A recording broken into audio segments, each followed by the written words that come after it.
Na-expected din talaga, salamat sa isang nagtiwala sa akin. Ipamantuon at huli, maraming salamat po. Kahit gabi na, sobrang na-excite na ko, agad-agad ko na nga itong binuksan. Tipong hindi ko talaga mapintas ang ngiti sa aking labi. At iba din talaga sa kilig at pakiramdam. Hindi na rin talaga ako nagpatumpik-tumpik pa, binuksan ko na nga ito agad-agad. Sobrang thank you po sa blessing sa maagang pamasko. By kahit sino naman din talaga, napakasarap sa pakiramdam yung makakatanggap ka ng ganito. Sobrang first time ko lang din talaga makareceive ng ganito. Grabe, ang saya din talaga sa pakiramdam. Salamat uli sa pagtitiwala. More blessing and God bless po. Kinikilig-kilig na nga ang aking mata. At pagkabukas-bukas ko nga at heto nga siya, abay kay ganda-ganda rin talaga nito. Di man ako team puti pero sobra akong natutuwa sa itsura nito. Sobrang ganda rin talaga. Maka-aesthetic din talaga ng design nito. At syempre buksan natin isa-isa kung kompleto din talaga. Habang tinitignan ko nga, hindi ko pa rin mapinta ang ngiti ko sa labi. Kagandahan din nito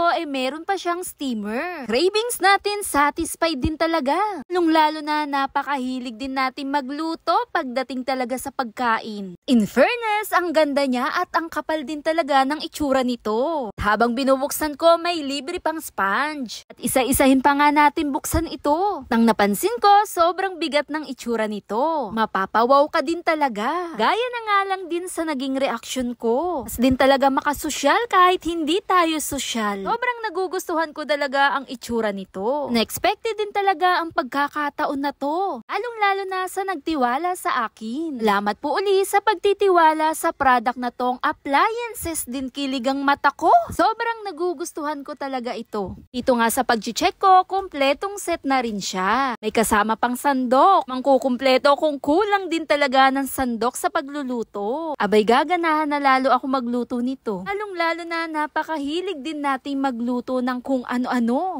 Solve na nga ang cravings natin. Mukhang mapapaluto ako nito araw-araw. Dito at dito na nga lang din talaga ako magluluto. Dahil gustong-gusto ko na rin to gamitin. Sobrang kapal din ng wire nito at matibay din. Ang ganda rin talaga ng dating. Design pa lang din, nako, panalong-panalo na. At ang kagandahan nito, non-stick pa siya. Gustong-gusto ko ulit magpasalamat sa blessing na aking natanggap. Agang pamasko, more blessing and God bless po ulit. At mukhang mapapaluto na rin talaga ako ng siomay nito. Tapos sabayan mo pa ng sausawang kay anghang-anghang din talaga. Sobra ko talagang nagugustuhan, lalo na yung design nito. Ang kagandahan nito, all-in-one, nandito na rin talaga. Pwedeng-pwede nang gamitin. Kompletong-kompleto lahat ng items, walang labis, walang kulang. Sobrang saya at ang sarap din talaga sa pakiramdam. Bading talaga ang kilig, lalo na sa aking mata. Unexpected, salamat po uli. Nag-iisang nagtiwala po sa akin. Hindi ko rin talaga maipinta at kilig ko din talaga sa aking labi. Sarap din talaga sa pakiramdam. Yun lang, follow for more. Bye!